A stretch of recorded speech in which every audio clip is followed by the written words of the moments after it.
grand malade. Pourquoi pleurez-vous, madame?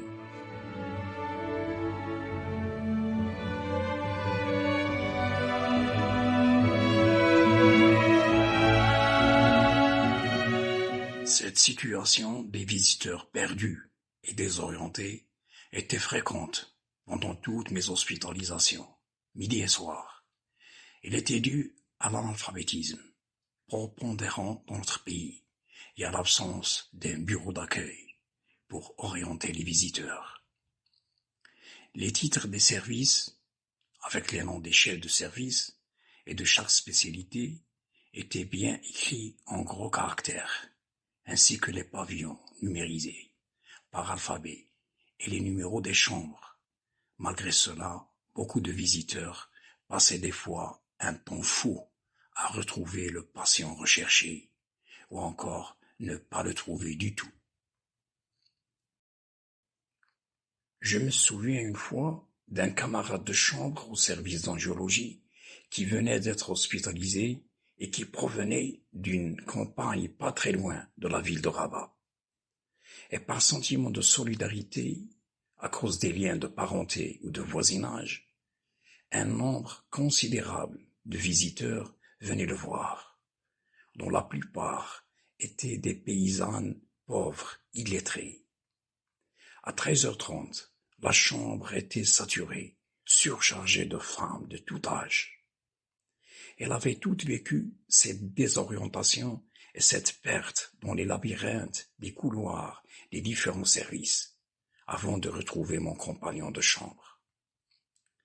Elles parlaient toutes en même temps, et chacune d'elles élevait plus que les autres sa voix pour se faire entendre. Elles parlaient toutes du même sujet, leur voyage dans les étages et les couloirs du CHU pleins de péripéties avant de retrouver leur malade. C'était là que j'ai réalisé ce que c'est que l'abrutissement causé par l'illettrisme et le manque de culture. À mon avis, c'est être perplexe dans l'espace et le temps sans prendre conscience de cette situation. J'étais resté pendant quelques années sous traitement aux corticoïdes, en diminuant progressivement la dose selon un suivi médical précis, sans pose de sonde obligée. Je l'avais donc échappé belle, quoique moins belle qu'avant. Désormais, plus d'une décennie s'était écoulée sur cette double mésaventure, celle de l'artériopathie des membres inférieurs et celle de la fibrose rétro-péritonéale.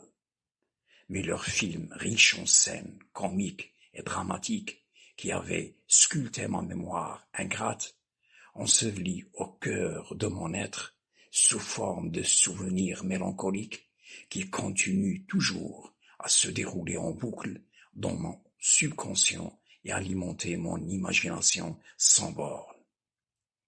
C'est peut-être parce que l'histoire de mon corps dépasse ma propre histoire.